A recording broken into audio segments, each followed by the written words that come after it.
Je m'appelle Aline Girard et je suis céramiste. Moi, je m'appelle Gwendal Coulon. Je suis artiste plasticien. Je fais surtout du dessin, de la peinture et de la performance. On a abordé la résidence vraiment plutôt comme un projet à quatre mains. On a travaillé autour de l'idée du service de table et comment un peu s'emparer des formes qui peuvent se retrouver dans ce contexte-là. En gros, moi, dans ma pratique, je fais des aquarelles. Dans lesquels je mets en page des textes. Et les coulures, c'est surtout parce que je tourne toujours autour de la peinture et du langage autour de la peinture. Et ce qui nous a rassemblés, ou en tout cas donné l'idée de ce projet, c'est que j'ai une partie de ma pratique aussi où je mets du texte sur des pots que je travaille un peu d'une manière un petit peu traditionnelle qui est le décor à l'engobe. C'est dans une poire et on dessine ou on écrit avec une terre liquide en fait. Il y avait aussi, je ne sais pas à quel moment c'est venu dans notre discussion, mais moi je pensais au service présidentiel. Chaque président a un service qui est édité par un artiste qui commande. Ouais.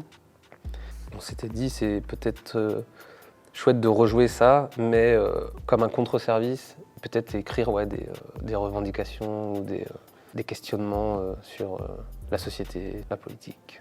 On a eu accès à une machine que moi je n'ai pas dans mon atelier par exemple et que j'avais jamais utilisée, qui est la croûteuse. C'est très simple, hein. C'est deux rouleaux entre lesquels on fait passer une terre et entre deux tissus et elle s'aplatit.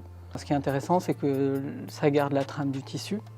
On a testé deux terres, qui est du grès blanc et de la porcelaine. Alors il s'avère que le grès blanc n'est pas blanc et surtout les couleurs ressortait très mal en fait sur le grès, donc on s'est tourné vers la porcelaine.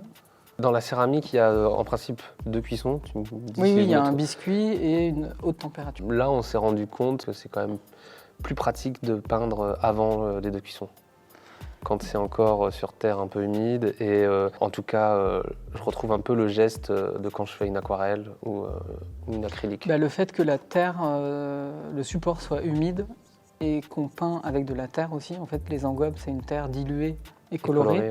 Fait que la rétractation, le séchage va être beaucoup plus harmonieux et va se faire beaucoup mieux. Un peu vert, mais c'était vraiment, ça s'est rajouté un peu à la fin comme un petit bonus.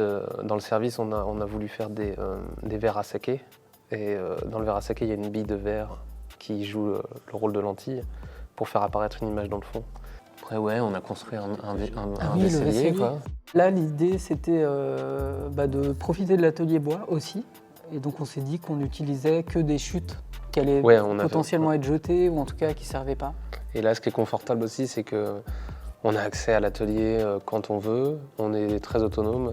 Enfin, en tout cas, on habite sur place. On est dans une bulle pendant un mois qui fait qu'on peut, de 8h à 21h, être dans le projet et ça n'a pas de prix quoi, d'être dans des conditions où tu peux vraiment faire que ça.